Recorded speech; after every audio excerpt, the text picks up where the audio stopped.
Hi, I have some news. So, uh, I'm a demi-boy. I'm a demi-boy. I feel like I am more masculine than feminine, and I feel like I am actually comfortable with masculine nouns and masculine honorifics in addition to gender neutral nouns and gender neutral honorifics, like the neo honorifics that I described in my two videos about that, and I wanted you guys to know that. So yeah, I am a demi boy. A demi boy is someone who is like part male and part some other gender, and for me, that other part is non-binary. So I'm still non-binary, but I'm also a boy, and yeah. It's kind of like, you could think about it like the color indigo. It's like, it's kind of purple, but it's kind of blue. And it's not, and it's like, it's mostly blue, but it's a little bit red, there's a little bit of red in there. That's kind of like how I experience my gender. And that may seem weird or confusing and abstract, but gender is inherently that way. It's inherently abstract and confusing, and it is a social construct, so, all that matters is that you stay true to yourself and that you, you know, you can be happy with who you are and stuff. That's what matters. And I was pretty happy about this and pretty excited about this, and I still am. I'm glad that I know who I am now. I should have seen it sooner because there were a lot of signs, like, ever since I was a kid, I always wanted to be a tomboy. I identified as a tomboy first and foremost, and that was okay! My mom's making soup. We'll talk about her in a minute. But anyway, I,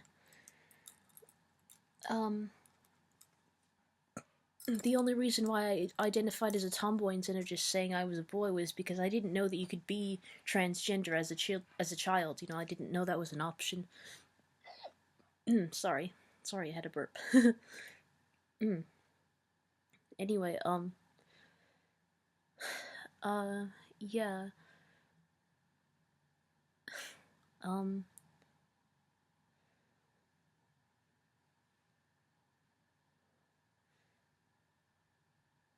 sorry, I'm kind of spacing out. So like, it's kind of been a lot of things have happened in the last few minutes, but yeah, so when you're a demi boy, it's cool. It's like, I'm not really a boy. I will never truly be a complete male, but yeah. And by the way, demi boy is kind of like it's sort of an infantilizing term, I guess. Some people do see it that way, and that's valid, that's understandable. Maybe once I become like middle-aged or something, I'll start identifying as like a demi guy or a demi man or something. That makes sense, but like, for now, demi boy feels right to me. I still feel like a kid, kind of. You know, I still feel like a kid and stuff. And even young men, even men that are in their 20s and stuff, are still called boys sometimes. Basically, you can be called a boy or a girl as long as you're cute. I think that's what it boils down to. It's about cuteness, really. If you're still kind of cute and still neotenous, then you can be considered a boy or a girl rather than a man or a woman. I mean, you can be both. You can be a man and a boy. You can be a girl and a woman at the same time, but still, eat. That rattled a lot. Anyway, yeah, but I think the more childish terms, they just boil down, it just boils down to how cute you are. So yeah. And I want to be cute. So yeah. That's why I'm comfortable with the term demi boy.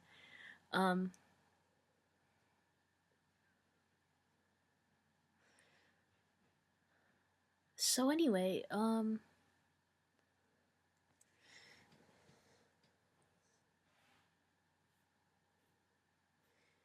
I got this weird notification on my computer. I don't know what that's about, but anyway, I'm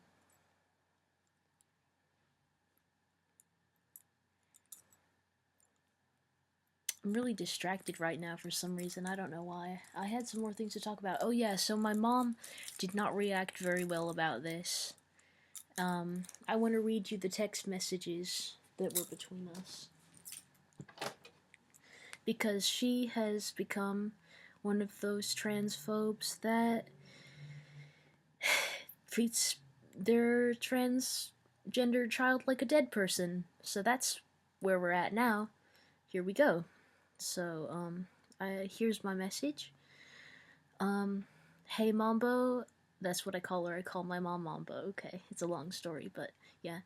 I wanted to let you know that I realized something about myself. I am a Demiboy, which just means that I am more masculine than feminine. I'm still non-binary too. You can be both, and most demigenders are part non-binary. But just, and I think that's pretty true. I think that's true. That's the vibe that I get. But anyway, but just a bit more masculine, but just a bit more on the masculine side of the gender spectrum. This doesn't change a lot. I still want to use all pronouns, including she, her, so you don't have to worry about that.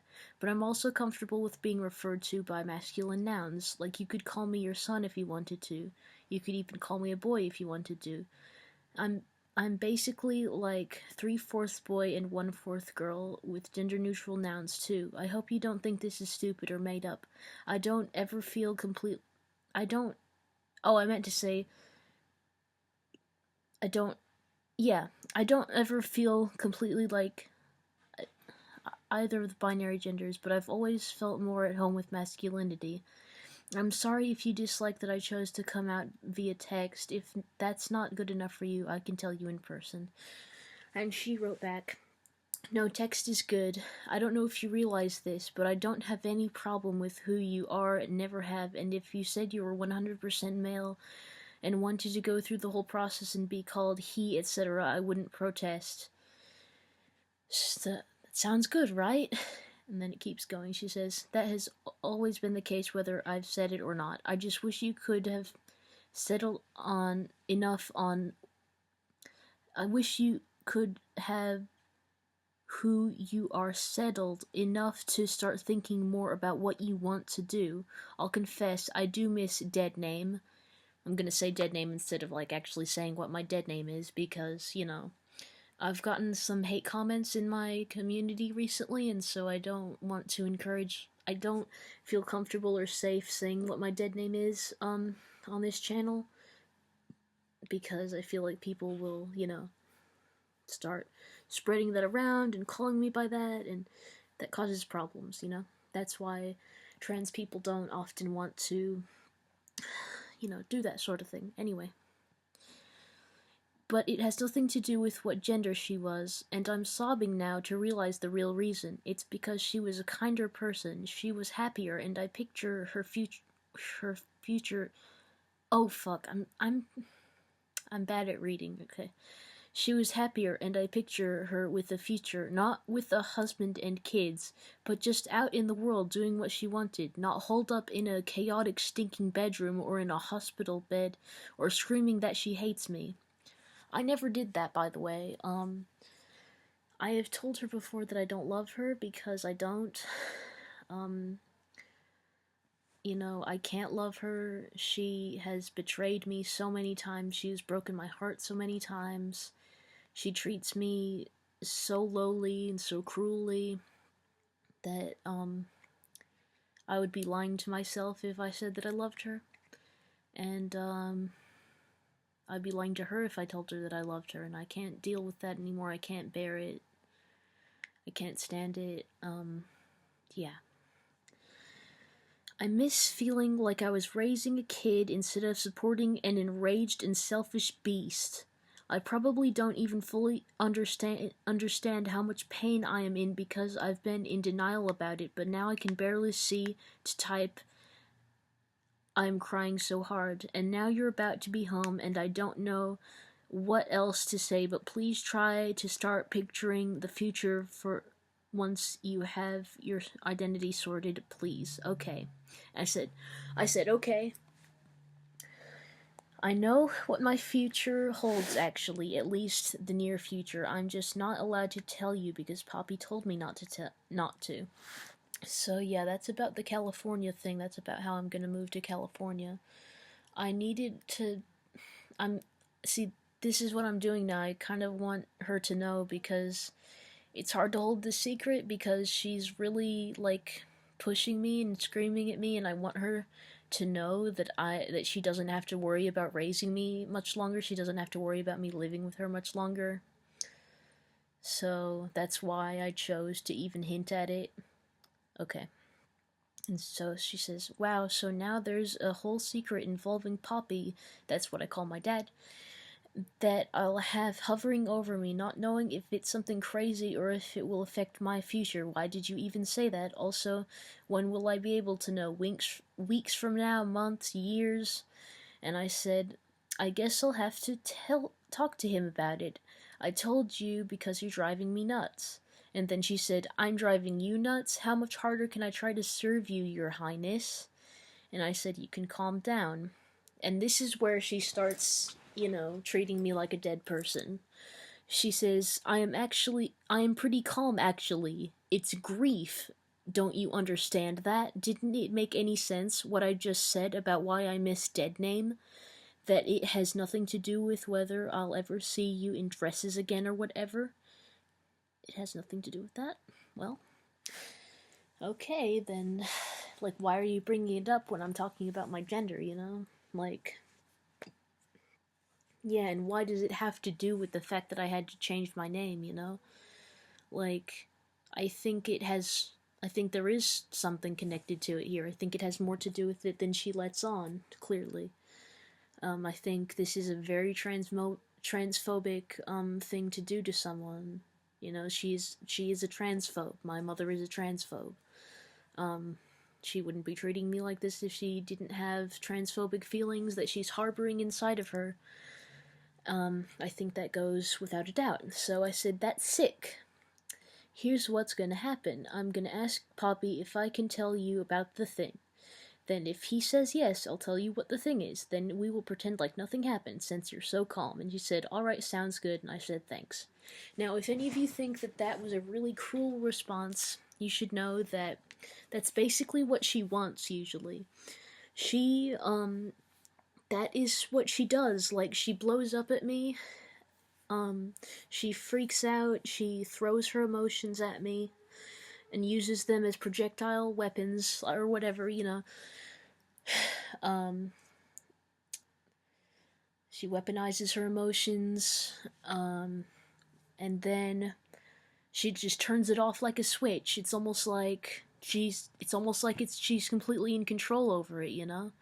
That's what it seems like. It seems like she just uses them to hurt me. It's like it's not even really real. She could just choose to be fine if she wanted to. I don't know if that's possible, but I just know that like the swiftness with which it goes away, it seems inhuman. It seems like it was all purposeful. Like she can just make it happen on a whim.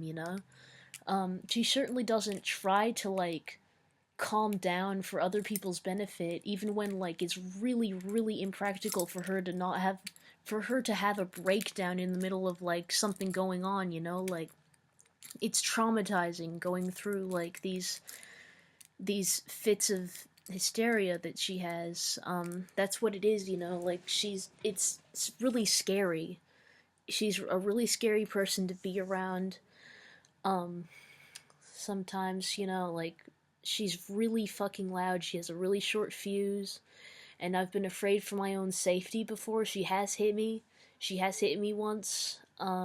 So yeah, like that's the deal. I don't want anyone to call like child protective services because I'm an adult now, and she did apologize for what she did. So don't snitch on me or snitch on her. Don't do that. I'm telling you not to. But just know that she's an asshole. She didn't even like really hurt me that bad, but she just like she hit me one time when she was out of control. So Um, yeah, like, I'm really fucking sick of this shit. So yeah, well, see you later. Uh, bye.